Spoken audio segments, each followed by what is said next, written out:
Saúde é vida no ar para falar sobre um tema que é bastante discutido no mês de outubro, mas que a gente precisa falar sobre ele o ano todo: o câncer de mama. O que é, os principais sintomas, tratamento e prevenção? Tudo isso a gente vai discutir no programa de hoje, que é dedicado a esse tema. E quem vai falar sobre esse assunto é o oncologista André Moraes, que aceitou participar aqui do nosso programa, lembrando que a gente continua aí de maneira remota por causa da pandemia de coronavírus. Doutor, antes da gente começar o nosso bate-papo, muito obrigada por parar seus atendimentos e falar com a gente aqui. Eu é que agradeço a oportunidade. Um abraço a todos. Doutor, então, para a gente entender bem, não ficar dúvida, o que é exatamente o câncer de mama? Mas o câncer de mama, assim como outros tipos de câncer, é apenas mais um membro da família conhecida por câncer, não é? De doenças, que são mais de 200 doenças diferentes, que na verdade é uma doença, em geral, o câncer é uma doença que nasce nos tecidos da gente mesmo, não é? Existem degenerações crônicas, inflamação crônica, a gente expõe os nossos tecidos a agentes nocivos ambientais, a toxinas, alimentos de consumo indevido, hábitos indevidos, e isso exige dos tecidos do nosso corpo, dos diversos tecidos do nosso corpo, uma adaptação, uma tentativa de reagir a esse estímulo nocivo. Muitas das vezes, essa reação leva a respostas adequadas do corpo, desses tecidos, a essas agressões. Mas algumas vezes isso escapa, foge ao controle biológico da proliferação das células, da multiplicação celular, e isso acaba com essa degeneração gerando um câncer. O câncer de mama é o originário de uma série de transformações que a glândula mamária sofre ao longo da vida da mulher, principalmente, apesar de também ocorrer em homens, né, mas é bem mais raro em homens, que leva a essa degeneração e que, eventualmente, essa degeneração escapa e acaba gerando câncer, né? Então, veja, tem uma série de situações que podem levar a câncer. O que nós podemos já dizer, não relacionado ao câncer de mama, mas o pior dos hábitos que o ser humano adotou nos últimos quase 200 anos foi o hábito de fumar. Esse é o pior dos hábitos, vamos dizer assim, é a pior situação que o corpo humano é exposto, assim, com a concessão do ser humano, ou seja, ele faz isso porque quer fazer, e que leva à ocorrência de câncer. Está linkado aí a maior parte dos tumores. Tem tumores que a gente nem imagina que são associados ao câncer, ao tabagismo, e que estão associados, como, por exemplo, pâncreas, rim, bexiga, colo de útero. Né? Você fala assim, nossa, mãe, a gente fuma, né? Entra pela via respiratória, o cigarro, mas as toxinas do cigarro são de tal forma distribuídas pelo corpo que acabam gerando alterações nesses tecidos à distância do tecido respiratório e, por isso, podem contribuir significativamente na ocorrência, na gênese do câncer. Câncer é uma patologia, vamos dizer, multifacetada, originada de múltiplos fatores ambientais, genéticos, comportamentais, e que, obviamente, pode se manifestar em qualquer tecido do corpo. E, doutor, tem o benigno e o maligno, é isso? Na verdade, a denominação benigno e maligno, ela é uma denominação, vamos dizer assim, patológica. Na verdade, ela não repercute o comportamento da doença. É fato que quando a gente fala câncer, isto é uma doença maligna, sempre. Tá? E o que é o maligno no sentido médico, no sentido patológico? O maligno é aquela doença que nasce num determinado tecido e que tem a capacidade de infiltrar outros tecidos e de penetrar nos órgãos vizinhos a esse tecido e, eventualmente, de lançar o que a gente chama de metástases, que são células desse tumor que se desgarram do tumor primário, de onde ele nasceu, e pela circulação linfática ou sanguínea, ou às vezes por implante, em cavidades, acaba crescendo num tecido alheio, num tecido à distância. Tá? Então, é isso. Fundamentalmente é assim. E quando se fala em câncer de mama, ele acaba gerando metástase ou não? O câncer de mama não tem essa característica, fica ali no único lugar? Não, todos os cânceres são capazes de fazer isso. E assim é a nomenclatura, né? Quando você coloca um carcinoma, um câncer, né? A denominação genérica de câncer, todos eles são capazes de disseminar. Essa é a característica que dá a eles esse nome, né? Quando a gente tem tumores que a gente chama de benignos, ou neoplasias benignas, neoformações benignas, estas normalmente não são capazes de disseminar, de infiltrar tecidos vizinhos, etc.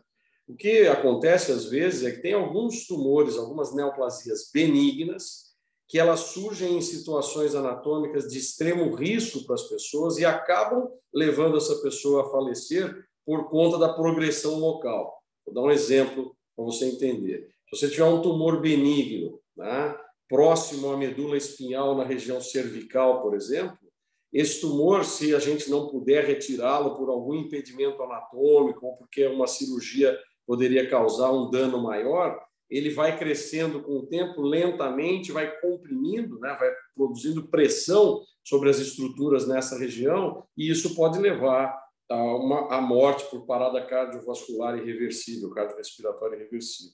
E doutor, quando a gente fala de câncer de mama, a mulher sente sintomas? Como que ela descobre esse câncer? Como que é ele no início? Como que chega até, olha, você está com câncer?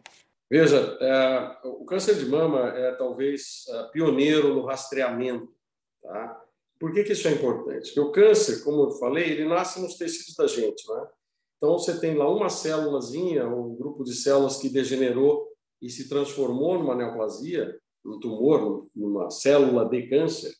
Essa célula vai crescendo e o tempo de crescer é o mesmo das células normais, ele não é mais rápido no tempo, ele é mais rápido no volume, na proporção de células que está crescendo, não é?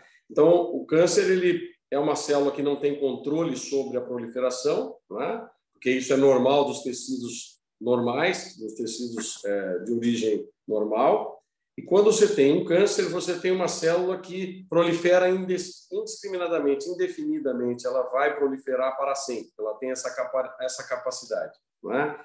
Então, veja, você imagina que o câncer ele dá para nós a oportunidade de um diagnóstico bem precoce quando você rastreia esta ocorrência, quando você rastreia a existência de uma lesão que ainda não é perceptível, que não é palpável, que você não está sentindo, não é? Nós costumamos dizer que quando a gente sente o câncer, quando a gente toca o nódulo na mama, por exemplo, isso já é um tumor grande, né? Já é um tumor que tem um volume tal que a gente consegue perceber.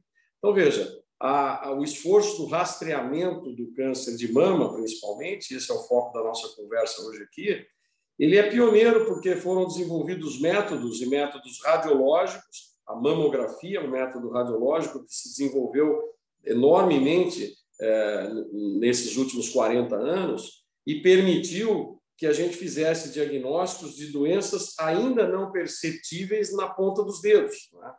Agora, você fala, mas os programas de rastreamento sempre estimulam as mulheres a se autoexaminar. Qual que é a importância do autoexame? A importância do autoexame, primeiro, é a mulher conhecer o seu corpo muito melhor do que o médico dela, muito melhor que o ginecologista ou clínico, tá? Ou o mastologista, e ter com isso a possibilidade de notar alterações muito precoces de consistência, de características que vão se perpetuando ao longo do tempo, em pouco tempo, né? E que ela pode apontar para o médico. Então, a importância do autoexame, de fato, é a grande contribuição que a mulher pode fazer com ela mesma, conhecendo o seu corpo, tendo a sensação do seu corpo e palpando, de indicar para o seu médico, falar, puxa, eu notei algo diferente aqui, isto é assim, tem relação ou não com o meu ciclo menstrual, ou está se perpetuando independente do ciclo menstrual, ou isso que eu estou sentindo, eu tenho a impressão que aumentou com o tempo, e isso realmente ajuda demais. Mas hoje, a gente, além do câncer de mama, vamos deixar bem claro, além do autoexame para o câncer de mama, a gente indica a realização das mamografias, que são exames acessíveis, que a saúde pública fornece, não é? E se eventualmente houver a necessidade de complementar a mamografia, nós podemos fazer ultrassonografia, podemos fazer até ressonância magnética, na intenção de esclarecer a natureza de uma determinada alteração que foi encontrada, seja ela por alerta da própria mulher, ou seja ela porque a mamografia de rotina, realizada anualmente, aponta, oxa, aqui eu tenho uma alteração que eu preciso investigar mais profundamente. E, doutor, quando a mamografia passa a ser indicada, a partir de qual idade ou toda mulher deveria fazer?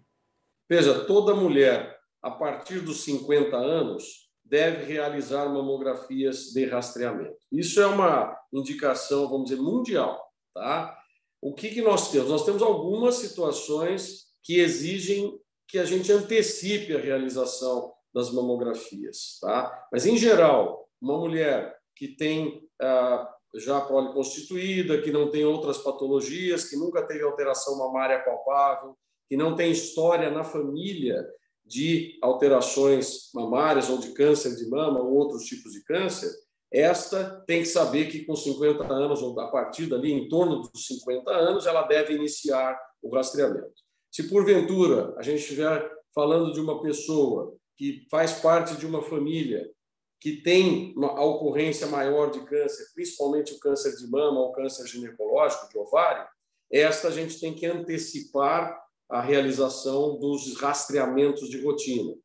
Tem algumas situações mais específicas ainda, quando você consegue separar ou selecionar de famílias com alta incidência ou famílias com marca genética para o risco aumentado de câncer de mama. Então, essas pessoas a gente antecipa ainda mais exames de rastreamento, eventualmente não a mamografia, porque conforme a paciente é mais jovem, a mamografia fica menos sensível, não é? Então, a eficiência da mamografia ela vai aumentando conforme a mama vai envelhecendo.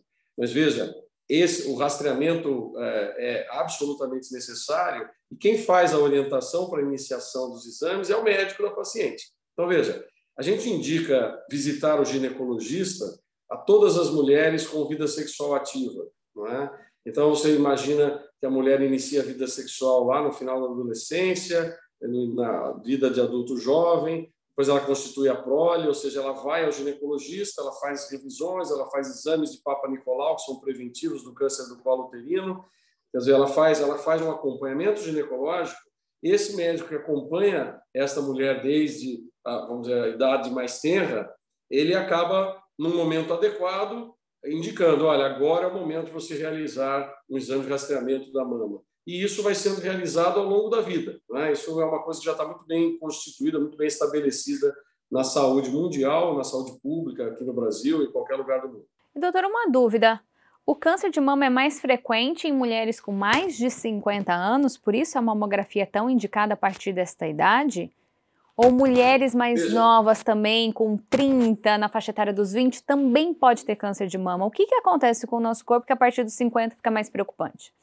Essa é uma pergunta excelente. A gente pode usar isso e tentar explicar por que algumas pessoas fazem rastreamento antes e outras depois. Veja só, o câncer, de maneira geral, ele aumenta de incidência com o andar da vida, tá? É fácil de entender quando a gente está jovem e o nosso material genético é mais facilmente renovado, mais facilmente mantido, não é? Limpo de mutações, etc., a gente tem a menor ocorrência de câncer. Por quê? Porque essa cadeia de eventos crônicos que leva à gênese de um câncer, ela tende a demorar bastante tempo na vida da pessoa para acabar gerando um câncer. Então, quando a gente olha as curvas de incidência de câncer, a gente percebe que elas sobem conforme a idade, tá? Então, para câncer de mama é a mesma coisa, a gente percebe um aumento da ocorrência, o pico de ocorrência acima dos 50 anos. 45 anos para cima começa a subir aquilo constantemente, uma curva constante, e você acaba vendo a ocorrência aumentar, ok? Por que a gente faz o rastreamento nessa faixa etária, né? Veja, a melhor arma para se fazer para curar câncer de mama é o diagnóstico precoce, assim como é para todos os cânceres. Então, quando você tem a oportunidade de fazer um diagnóstico em que a paciente ainda não sentiu o câncer na mama, esta paciente está, vamos dizer, fadada a se curar. Ela tem uma grandíssima chance de estar curada ao final de uma intervenção, e essa intervenção é tanto menor, tanto menos invasiva, quanto menor for o volume da doença. Então, é uma grande oportunidade. A gente fala, mas, poxa, tem câncer de mama antes dos 45? Tem. Sim, tem câncer de mama de 29, 30, 35, 40 anos. Qual é a população que tem risco para desenvolver câncer de mama nessa faixa etária? É aquela população, então, que já seguida pelo seu ginecologista, enquanto ele consegue filtrar dados da história familiar e dados da própria paciente, ele indica, fala, olha, no seu caso, como o seu risco de câncer é um pouco mais aumentado, de ocorrer antes, por exemplo, então nós vamos fazer o rastreamento antecipado. Isso não significa que eu tenha que fazer para todo mundo, porque o rastreamento indicado para todo mundo, ele tem uma única finalidade, ele tem que assegurar para a grande maioria da população de risco de obter o sucesso na abordagem terapêutica e alcançar a cura. E isso acontece nessa faixa etária que vai dos 49 até os 69 anos. Veja, você fala, mas eu não vou fazer mais mamografia depois dos 69 anos? Não, nós vamos continuar fazendo as mamografias de rastreamento na população mais idosa e cada vez mais, porque nós estamos vendo a população ficar cada vez mais idosa, não é? Então, veja, isso é uma indicação que foge um pouco à regra do rastreamento epidemiológico populacional, porque essas regras populacionais cabem para a maioria das pessoas e não para todas. Estas outras exceções, elas são pontuais e elas devem ser indicadas mediante uma avaliação criteriosa do médico que já acompanha essa paciente. E esse tipo de câncer, ele tem sintomas, doutor? O que a mulher sente?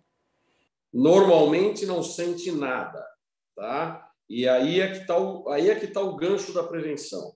Quer dizer, nós podemos fazer diagnósticos precoces anteriores à manifestação clínica.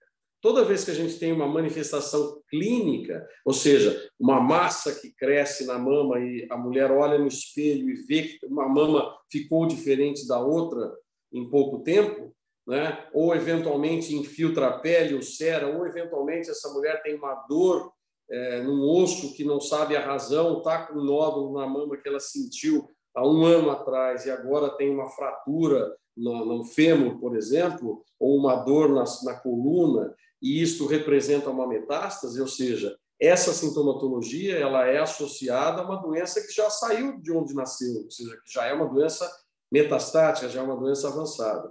Então, veja, o foco do mês de outubro, que é o outubro rosa tão falado, é exatamente chamar a atenção para que as pessoas não esperem o sintoma, não suspeitem, por causa de um sintoma, de terem um câncer na mama, e sim que procurem, pelos métodos habituais de rastreamento tão acessíveis, fazer um diagnóstico precoce e curarem-se da sua doença e não terem câncer que vá causar dor, causar morte precoce ou coisa que vá. Doutor, foi detectado, a mulher está com um câncer de mama. E aí, o que acontece?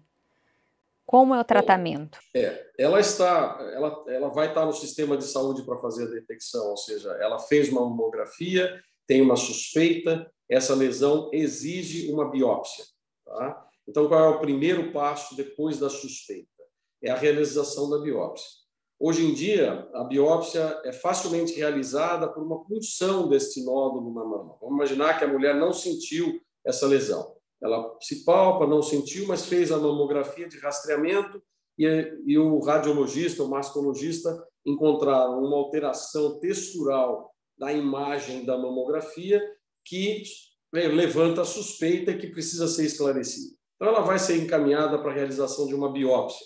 Normalmente, essa biópsia é feita por uma agulha, que é uma agulha especial, que a gente chama agulha de corte grosso, ou agulha histológica, que é introduzida na mama com anestesia local, guiada pela própria mamografia ou até por uma ultrassonografia que o radiologista faz junto com o procedimento, e ele introduz essa agulha de forma a encontrar o nódulo, não é? Lá onde ele vê aquilo pela imagem radiológica, e ele retira um fragmento desse nódulo.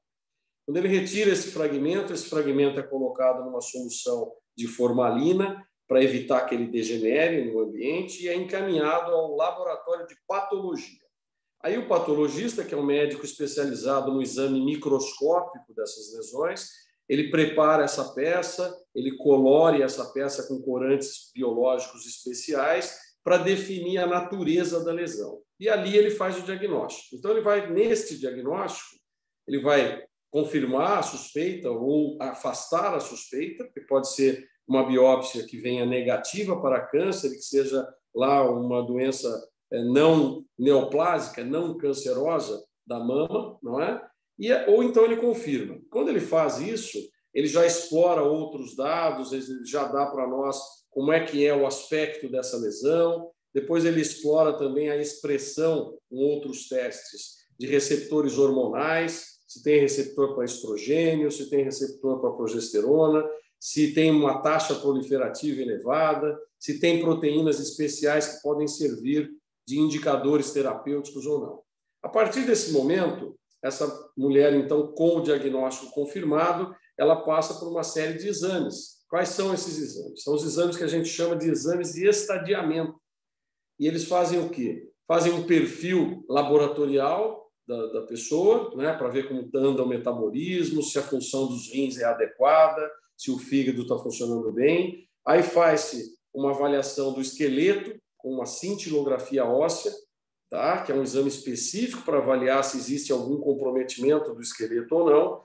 Faz exames abdominais de imagem, como ultrassonografia ou mesmo tomografia computadorizada. Essa indicação é do médico que está ali examinando a paciente, que indica a melhor estratégia. Faz uma imagem de tórax, que pode ser uma radiografia simples, um raio-x simples do tórax, ou uma tomografia computadorizada também, a depender da indicação médica. E depois disso tudo é que vamos pensar como nós vamos tratar esse caso, não é? Então, vamos imaginar, se a gente tem uma paciente com uma lesão pequena na mama, sem nenhuma suspeita clínica ou radiológica de gânglios, de ínguas comprometidas pelo tumor na axila, tá? A gente habitualmente indica uma abordagem cirúrgica, que é uma abordagem, na maioria das vezes, conservadora, ou seja, o cirurgião mastologista ele retira aquele segmento ou aquele quadrante da mama que contém o tumor lá dentro, pega algumas amostras dos linfonodos, das ínguas que a gente tem na axila, todo mundo tem, a íngua está ali, ela está ali como uma barreira linfática à proliferação da doença, e aí esse material é, então, de novo encaminhado para o patologista.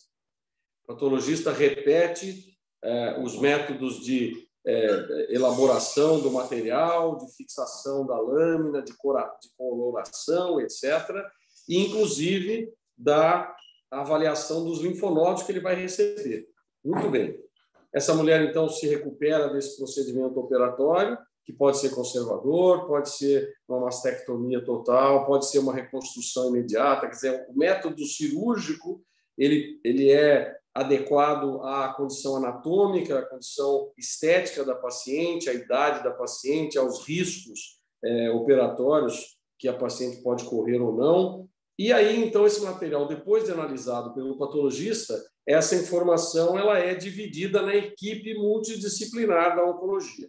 É o mastologista, é o oncologista clínico, é o radioterapeuta, é o patologista, é a fisioterapeuta, é a nutricionista, é a educadora física, etc. Que são os profissionais multiprofissionais, né, dessa equipe multiprofissional que está envolvida no cuidado desses pacientes.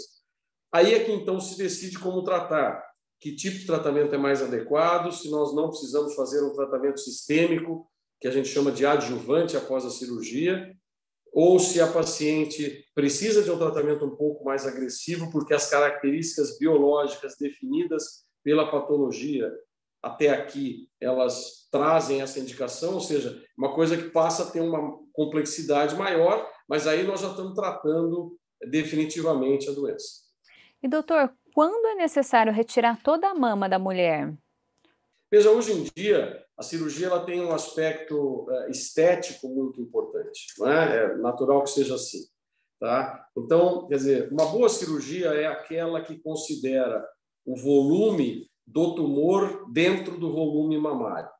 Se o volume do tumor foi muito grande em relação ao volume mamário muito pequeno, é muito mais interessante que se faça uma mastectomia total, retire a mama e reconstrua essa mama com técnicas de reconstrução que são variadas, que pode ser feita no mesmo momento desta abordagem ou deixada para depois do final do tratamento.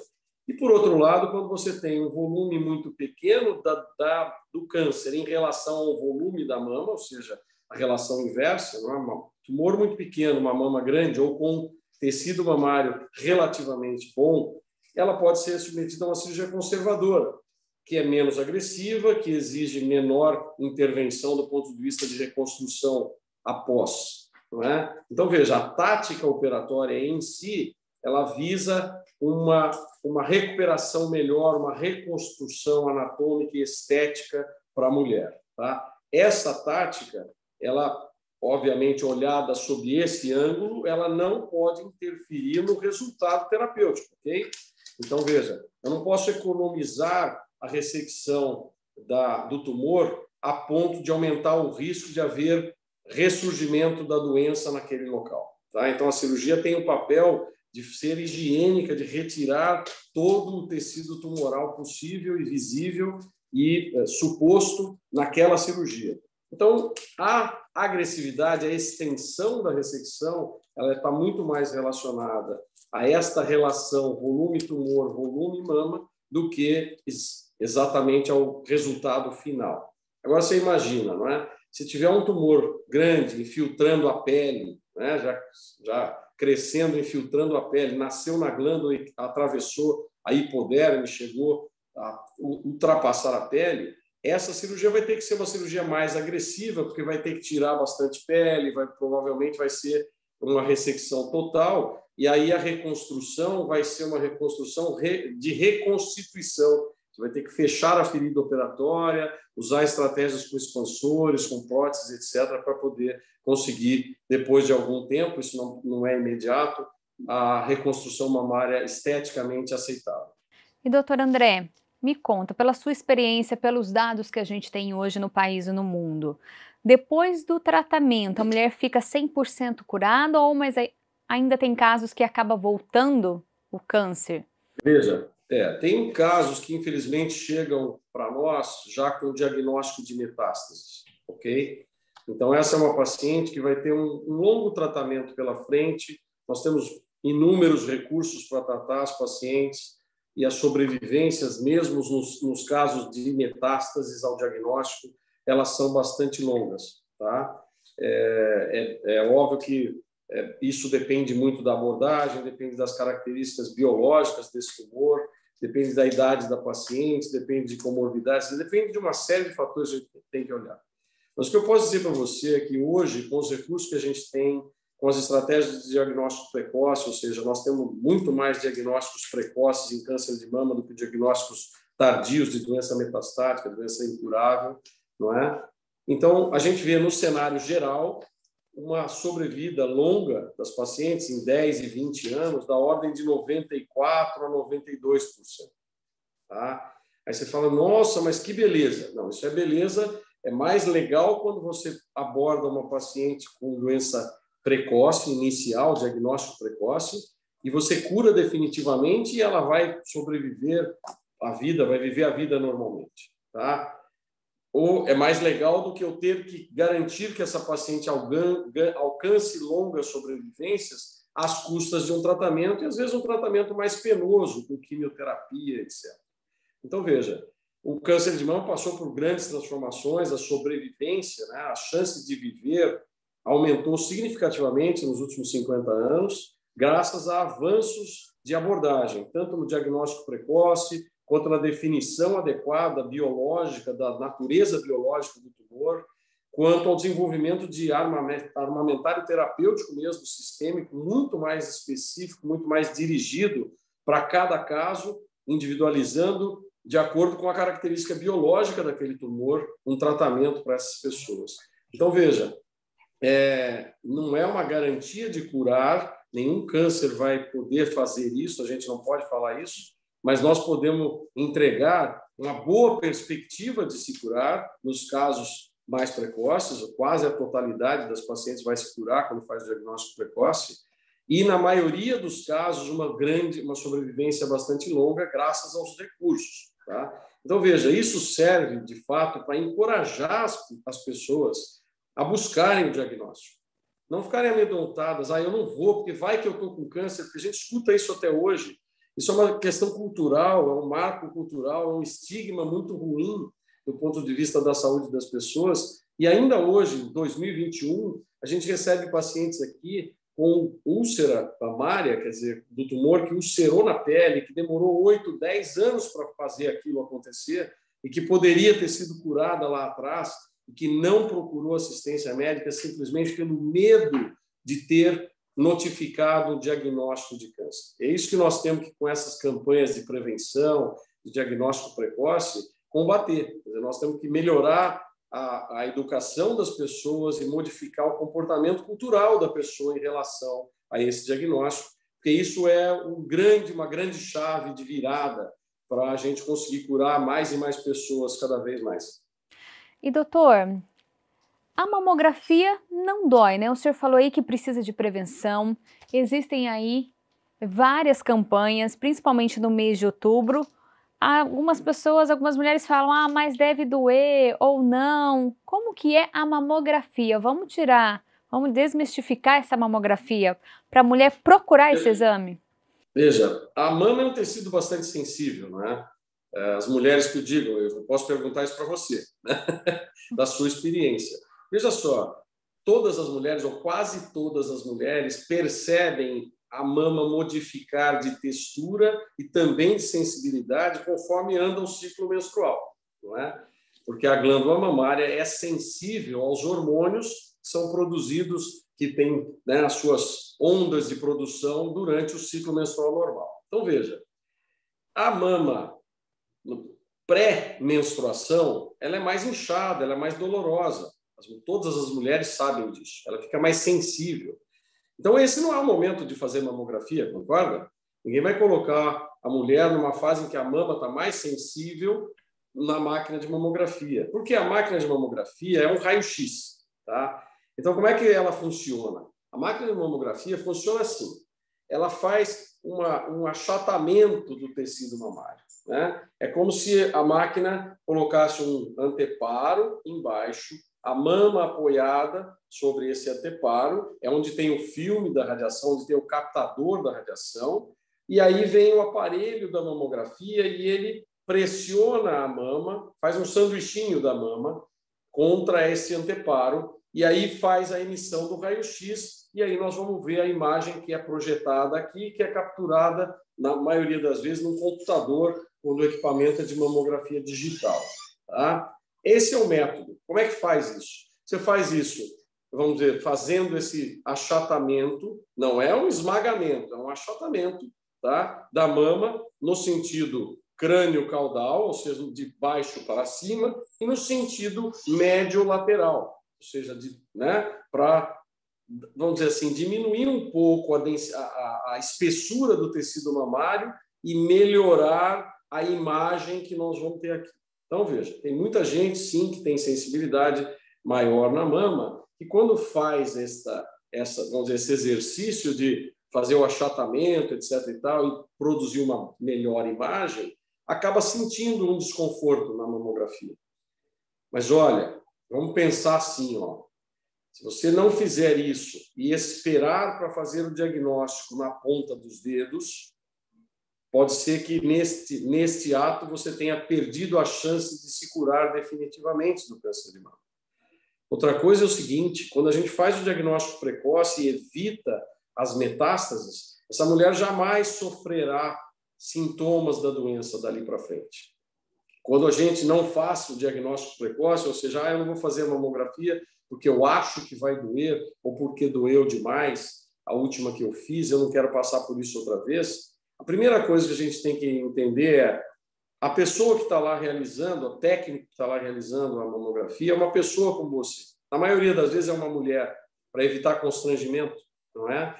Então é uma questão de se comunicar e falar, olha, assim eu estou muito desconfortável, ela vai dar um jeito de melhorar a sua posição, tentar aliviar o exame. E o exame é um exame realizado em poucos minutos, ele todo, desde o posicionamento até o final, não é? São 2 imagens que são feitas, então ele é feito em pouquíssimo tempo, é rápido, né? Então não é uma coisa absolutamente torturante. E por outro lado, a pensar nas vantagens que tem do ponto de vista de nunca mais sentir a doença, é possível garantir que a dor da doença progredir é infinitamente superior da dor de um exame tão simples quanto esse, de poucos minutos.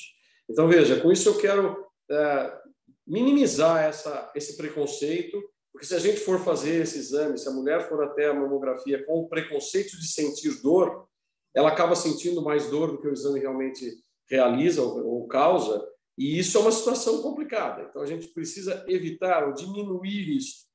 E é isso que eu quero alertar. Podem ir fazer as suas mamografias, evitem fazer a mamografia na semana que precede a menstruação, porque a mama fica realmente mais sensível naquele momento, mais dolorosa, e aí a gente consegue melhorar esse pequeno entrave, não é? Esse é o alerta que eu faço. E qualquer desconforto também sempre procurar um médico, não ficar tomando remédio em casa, se automedicando para não agravar toda a situação, doutor. Vale ressaltar, procure sempre um médico com qualquer coisa diferente que perceber no corpo, principalmente aí das mamas, já que estamos falando de câncer de mama. Sem dúvida, esse alerta serve para tudo, serve para câncer de mama também. E doutor, as mulheres têm que se cuidar e os homens também, né? Ajudar a mulher ali, ó, cobrar ela também, né? Fez o seu exame, vamos lá, eu acompanho, vale todo esse incentivo do marido, do namorado, do pai, todo mundo tem que se ajudar nesse momento? Sem dúvida. Sabe que o homem é mais cabeça dura, né? Ele foge do médico, né? É verdade isso. A gente tem hoje ainda algum preconceito com relação, por exemplo, ao exame de próstata que os homens têm que fazer, assim como as mulheres fazem o da mama, né? Agora, no câncer de mama, o homem tem algumas, entre aspas, alguns alertas mais precoces, porque a glândula mamária no homem ela é subdesenvolvida, ela não se desenvolve, tá? A menos que haja alguma alteração hormonal que leve a isso, não é? Mas os homens, como a glândula mamária é muito pequena e é superficializada, porque a pele está sobre a musculatura, quer dizer, tem gordura e musculatura, ela é muito fácil de ser percebida se ocorrer a nodulação, se acontecer um nódulo mamário. Nós não fazemos rastreamento de câncer de mama em homens, porque o câncer de mama em homens ele representa, no máximo, 1% de todos os cânceres que os homens desenvolvem, não é? Então, veja, é uma fração muito pequena para que você institua um rastreamento populacional. Ou seja, isso não tem custo-efetividade, não é efetivo, não é? Mas os homens, eles têm um alerta mais precoce, porque ele está tomando banho, ele passa a mão na região da mama dele, embaixo ali do bico do peito, do mamilo, e ele sente uma nodulação, ele já vai ao médico, deve ir ao médico e não deixar aquilo crescer. É interessante isso, porque a gente pensa, pô, então o homem a gente vai fazer sempre diagnósticos precoces. Acredite que não é assim, tá? O homem ele retarda a ida ao médico porque ele tem essa cultura mais arraigada de preconceito e por vezes, em uma boa parte das vezes, quando a gente faz um diagnóstico de câncer de mama em homens, ele é eventualmente, ou vamos dizer assim, relativamente mais avançado localmente do que o das mulheres. Veja que coisa curiosa, apesar de ser mais fácil de ser detectado com o autoexame, né? Então, veja, é um contrassenso, um paradoxo isso aí, mas ele está mais relacionado à cultura do homem não ter essa cultura de cuidar da saúde, porque a mulher, tradicionalmente ou culturalmente, ela é muito mais cuidadora do que o homem, né? Então, ela se cuida melhor, mas a mulher tem um papel fundamental nessa cultura, em modificar essa cultura no homem. Agora, o apoio do homem à sua parceira, à sua filha, à sua mãe, inclusive, não é? É absolutamente fundamental para que elas não deixem passar despercebida a necessidade da oportunidade de um diagnóstico precoce. Doutor André, então, para a gente encerrar a sua participação aqui no Saúde à Vida, qual o recado que o senhor dá para quem está assistindo a gente nesse momento? A mulher aí que faz tempo que não faz exame e aquela que se cuida sempre. Veja só, faz tempo que não faz exame é também uma história recorrente nos consultórios de mastologia, viu?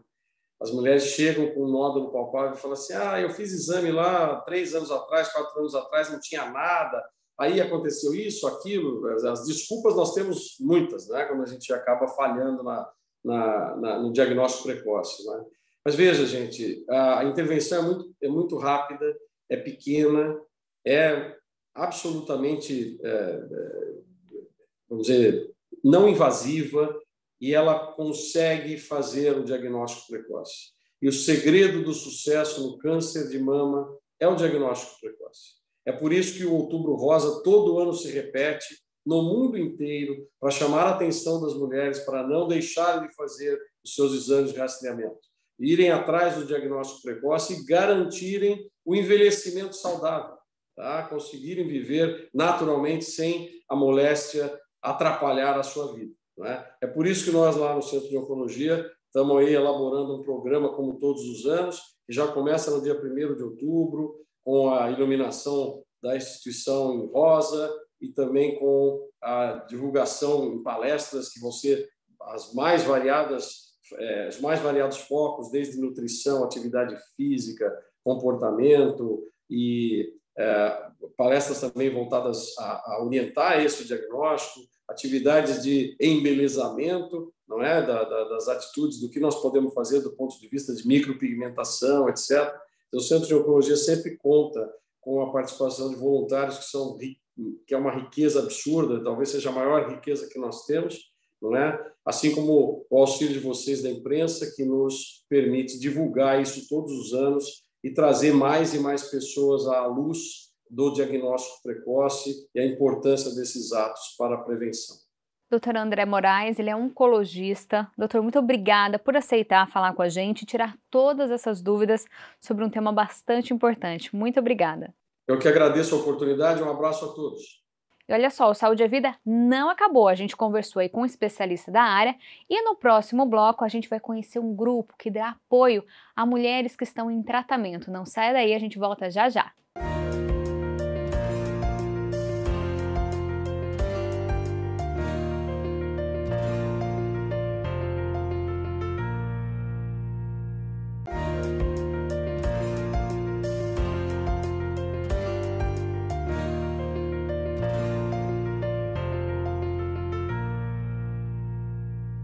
Saúde é Vida de volta e hoje a gente está falando sobre o câncer de mama.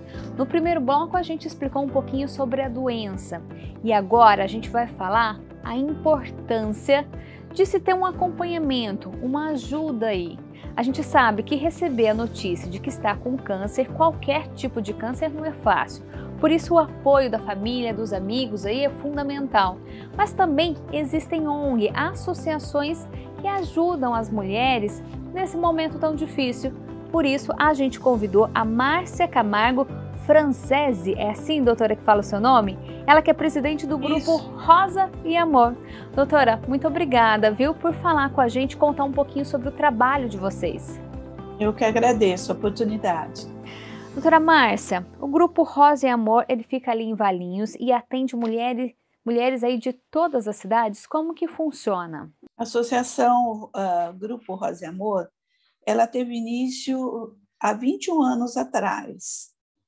A princípio, eram as pacientes mais de Valinhos, Campinas, e agora nós atendemos toda a região metropolitana de Campinas. Atualmente, estamos em torno de 580 mulheres ativas assistidas de toda a região e do nosso município. E que tipo de tratamento, que tipo de apoio vocês oferecem para as mulheres nesse momento? A gente está falando hoje sobre o câncer de mama, mas aí vocês atendem câncer de mama e outros cânceres também, né? É verdade. A princípio, quando nós iniciamos o Grupo Rosa e Amor, foi através da minha experiência pessoal de câncer de mama. Então, nós iniciamos com câncer de mama, porque acreditávamos que teríamos mais expertise nessa área. Depois sentimos a necessidade de ampliar para o câncer ginecológico e há 3 anos nós atendemos todo tipo de câncer da mulher. É verdade que o câncer de mama é o mais prevalente, né? É um problema de saúde pública muito sério, mas nós atendemos todos os tipos de câncer. E como que funciona esse atendimento? Que tipo de serviço vocês prestam? Nós fazemos o acolhimento de forma integral da paciente portadora de câncer. E não só da paciente, como damos apoio também a familiares, cuidadores, os filhos dessas pacientes. Nós atendemos através de uma equipe interdisciplinar. Contamos com 2 assistentes sociais, 2 psicólogas, uma fisioterapeuta, enfermeira, nutricionista, apoio jurídico, porque nós também trabalhamos com garantia e defesa de direitos de todo paciente oncológico. Temos também, começando também com o nosso trabalho, ampliando a nossa equipe para dentista e também trabalhamos com terapias integrativas. Procuramos dar suporte e caminhar junto em todo o processo do tratamento da mulher, com toda a equipe multidisciplinar. E eu acredito que também é muito importante, além da equipe ser capacitada, o encontro dessas mulheres com seus pares, outras mulheres que também estão vivenciando o câncer e que ajudam, dão suporte também para essas mulheres que estão chegando. A senhora disse que o grupo surgiu após uma experiência sua. Então, a senhora conhece bem, né, a necessidade de se ter um apoio nesse momento. Como que a mulher chega aí? Realmente ela chega mais fragilizada, com medo? Como que é? Conta pra gente, já que tem toda essa experiência, Márcia. Olha, o câncer, apesar dos avanços da medicina, ter grande chance de cura, ainda tem a conotação da palavra câncer como muito relacionada à morte.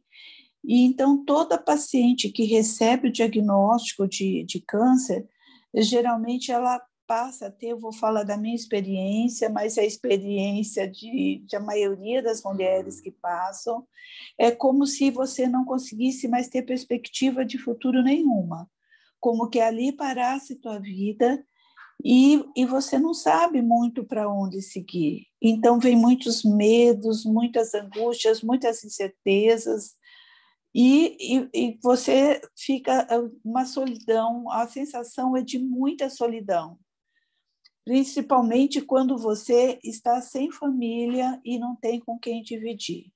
Mesmo tendo a família nesse momento também está fragilizada. Ela não sabe muito bem como atender seu ente querido. Então, existe dentro da própria família uma conspiração do silêncio, como se não se pudesse falar na palavra câncer, não se pudesse falar sobre esse tratamento, então vai agravando cada vez o isolamento dessa mulher.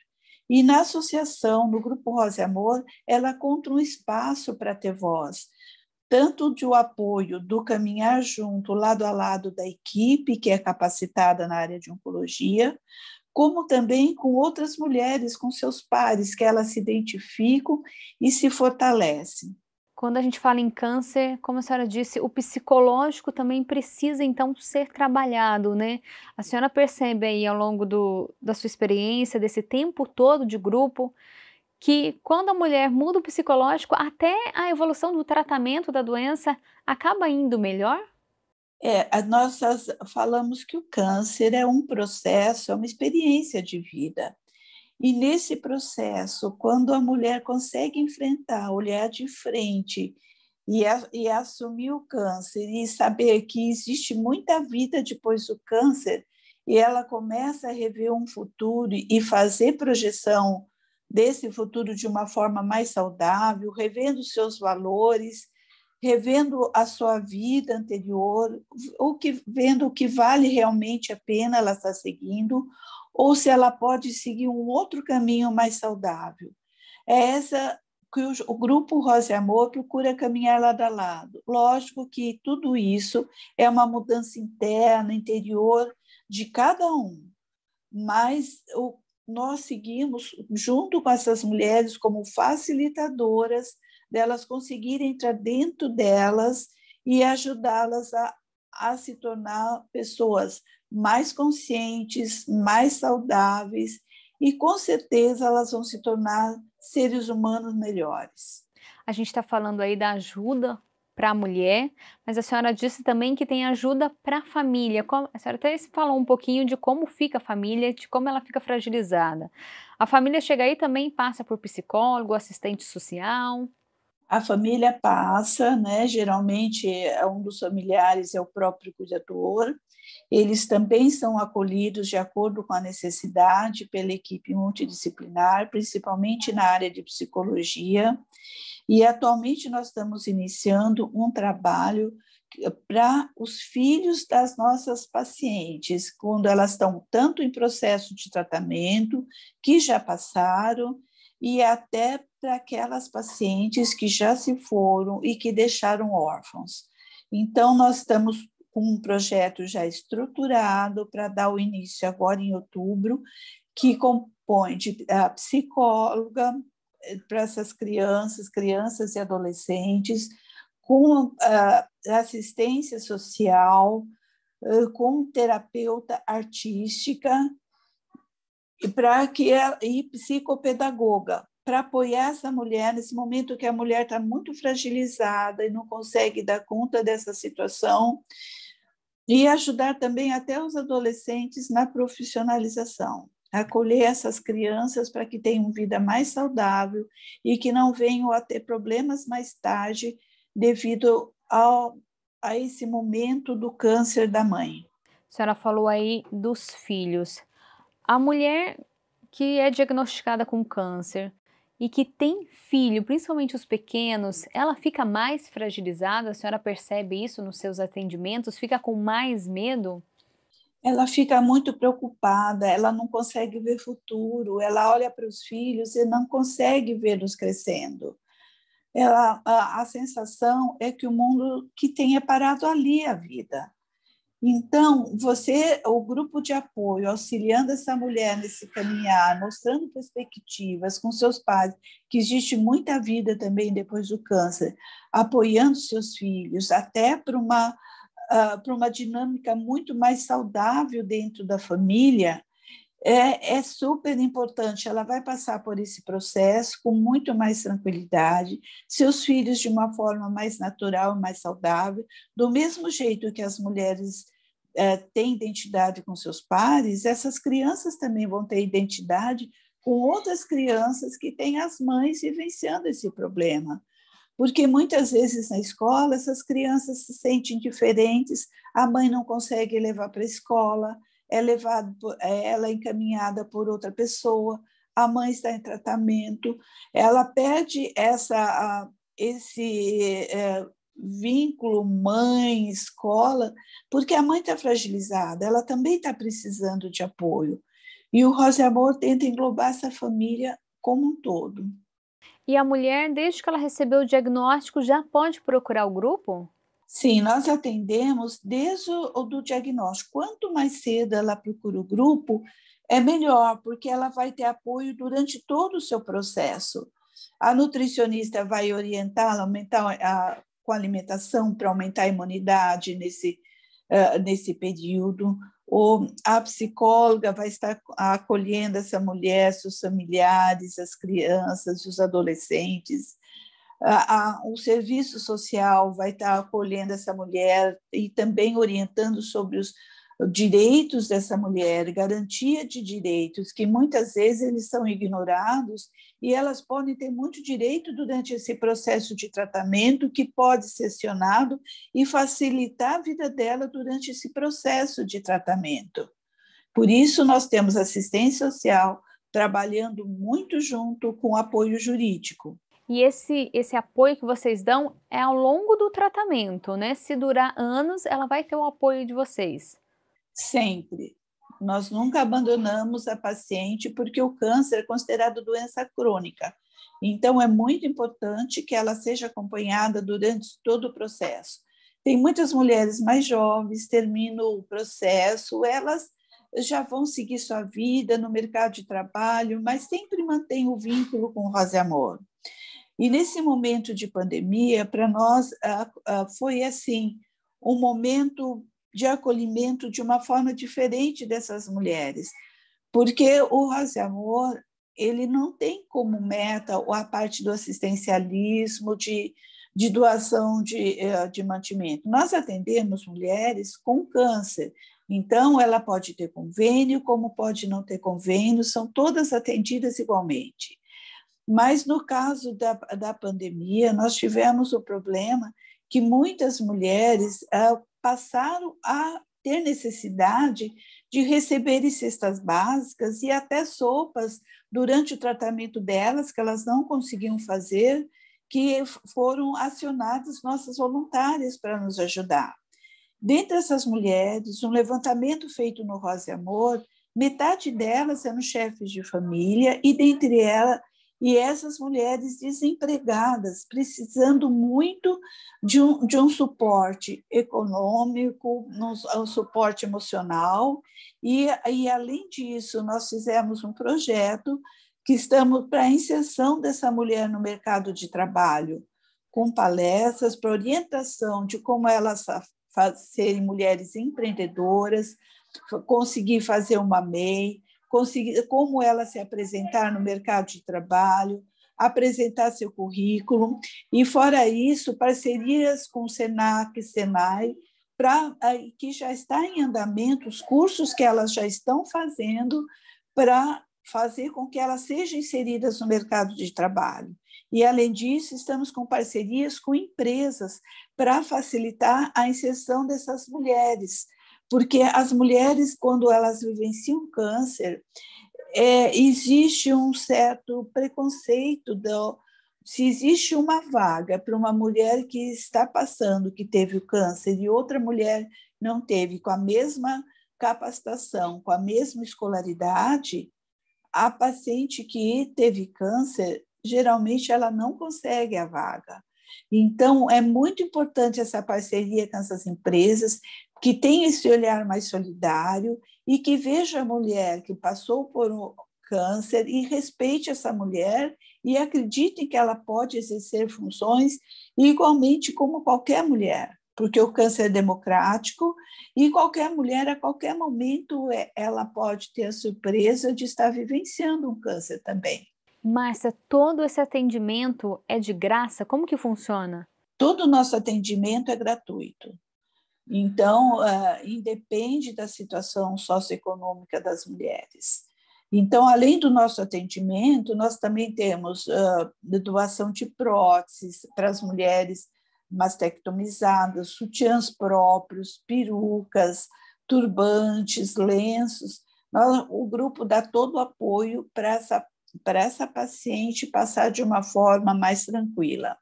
Fora isso, de toda essa dinâmica do Grupo Rosa e Amor, nós temos uma ação muito forte na garantia de defesa de direitos do paciente com câncer. Aí seria todos os pacientes, não só as mulheres, todo paciente oncológico. Nós já realizamos 2 fóruns, estamos no 3º fórum agora em outubro, para a garantia e defesa de direitos de paciente oncológico.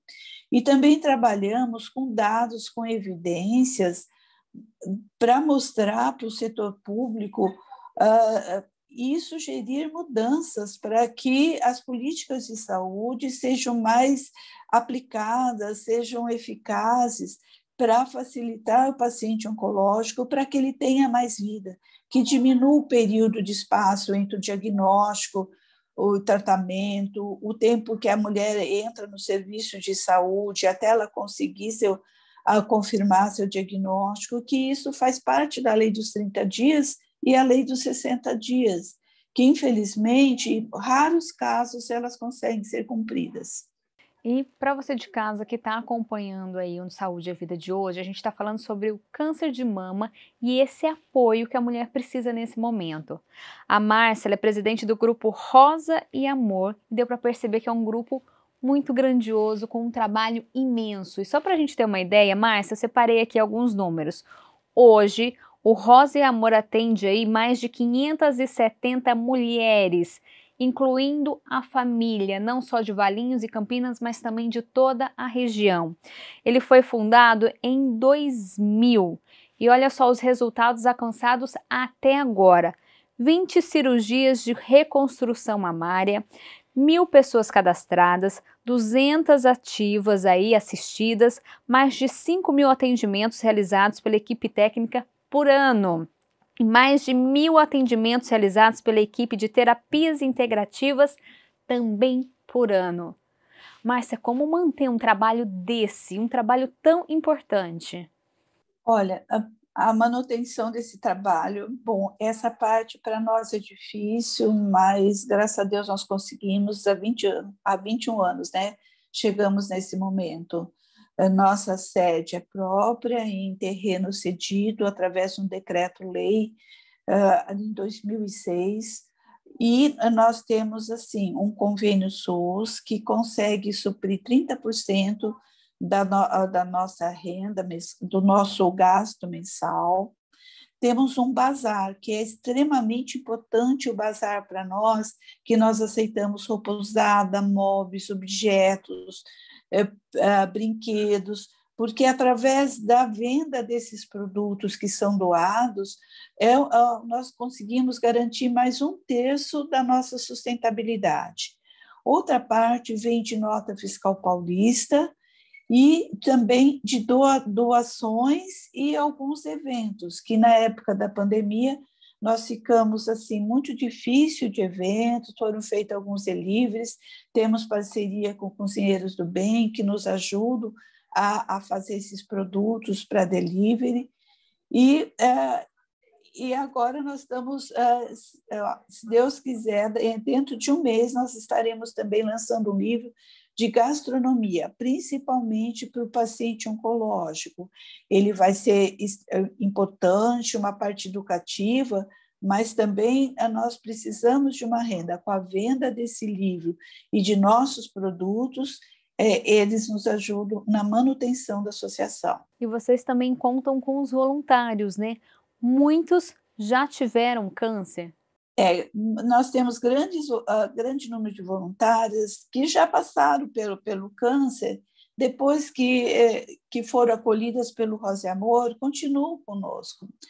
Mas também temos outros voluntários de todos os segmentos da sociedade que nos ajudam demais. Temos em torno de 100 voluntários atualmente, porque nós precisamos de muitos voluntários para a nota fiscal paulista, para o bazar, para a arrecadação de material para ser vendido no bazar, para a venda desses produtos, para eventos que nós realizamos e também para os nossos projetos. Precisamos de ajuda, porque cada ano nós estamos lançando um projeto novo, sempre com o objetivo de mais vida, de que as leis sejam cumpridas, de que o paciente oncológico tenha mais acesso ao diagnóstico e acesso ao tratamento. E a cada ano, mais mulheres procuram vocês?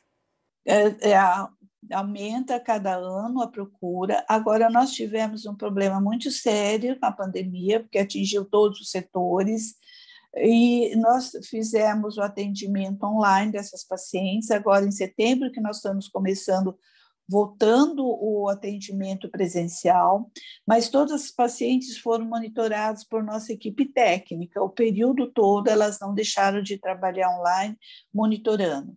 Mas o problema que teve não é só do Rosa e Amor e nem só do nosso município. O problema aconteceu mundial, Brasil e no nosso município e na nossa região. Os diagnósticos ficaram extremamente atrasados, e o tratamento também. Então, tanto as mulheres tinham medo de sair de casa para procurar o serviço de saúde, postergando os seus exames de rotina, ou mesmo quando elas sentiam algum sintoma, como os serviços de saúde, as cirurgias oncológicas canceladas, muitos tratamentos cancelados. Então, nós estamos agora no momento de receber pacientes com um estadiamento muito mais grave. Então, as pacientes vão ter menos chance de vida por todo esse processo que nós sofremos a pandemia. Nós tivemos uma pandemia de Covid e, com certeza, nós vamos ter uma pandemia de câncer, porque foi extremamente atrasado o diagnóstico. E para quem está precisando de apoio nesse momento, como fazer, como encontrar o grupo, como conseguir essa ajuda de vocês? O Grupo Rosa e Amor está aberto, período integral, das 8 da manhã às 5 da tarde, diariamente. Nossa sede é em Valinhos e nosso telefone é 3869-7899. Pode ser encontrado através do site do Grupo Rosa e Amor, www.gruporosaeamor.org.br. Em Valinhos, nós estamos na Avenida Joaquim Alves Correia, 3855, ao lado da Câmara Municipal. É muito fácil encontrar, um prédio cor-de-rosa, e o acolhimento, nenhuma paciente precisa esperar. Se existe agendamento daquele profissional, já estiver bloqueado naquele dia por uma demanda grande, mas sempre vai ter um profissional disponível para esse atendimento de plantão. Ninguém sai do Rosa e Amor sem ser acolhido. E Márcia, você percebe a diferença? Tem alguma história que você lembra do primeiro dia daquela paciente, daquela mulher que chegou aí fragilizada, anos depois ou tempos depois, foi curada e conseguiu apoio aí com vocês? Olha, muitas. Eu não saberia te falar, mas é uma coisa muito linda de ver essas mulheres chegando, chorando, muito acompanhada do marido, outras sozinhas, sem ninguém, com um filhinho de mão dada, e de repente haver a transformação dessa mulher, essa mulher se tornar uma mulher mais forte, mais empoderada tanto de saberes para conduzir seu tratamento da melhor forma, começando a ter perspectivas novas de vida, conseguindo fazer planos de vida. Isso para nós é extremamente gratificante, e a hora que nós vemos isso, nós pensamos, valeu a pena esses 21 anos. O Grupo Rosa e Amor é uma prova que a mulher não precisa passar por esse momento sozinha, né? É verdade. Então, nós estamos aqui, não fique sozinha, procure o Rosa e Amor, nós estamos todos aqui, eu praticamente estou todo dia, porque o Rosa e Amor passou quase a ser um filho meu, e eu também tive essa experiência, e ela vai encontrar outras mulheres que também vivenciaram o câncer, e que estão bem, que estão com novas propostas de vida, tem uma equipe totalmente capacitada na área oncológica, tem muitas mulheres que já vivenciaram e que frequentam Rosa e Amor, porque além dessas atividades, nós temos atividades físicas, Lian Kun, yoga, oficinas tanto de nutrição, de conhecimento melhor de si mesmo e conhecimento melhor do processo. Então, que elas venham para cá, que vai ser muito bem acolhida. Márcia, muito obrigada por falar aqui com a gente, por contar um pouquinho da sua história e divulgar aí o Grupo Rosa e Amor. Tenho a certeza que acho que muita gente que está se sentindo sozinha, muita mulher que está precisando desse apoio, vai atrás de vocês e com certeza vai encontrar. E parabéns pelo trabalho. Muito obrigada, Viviane. Então, mais uma vez, obrigada. Você de casa também, muito obrigada pela companhia e audiência. E com o recado da Márcia, lembrando que você não está sozinha. Precisa de ajuda? O Grupo Rosa e Amor é uma das instituições que prestam esse serviço. Se cuida, principalmente nesse mês, vai atrás de fazer os exames de rotina. A gente se vê na próxima edição. Tchau!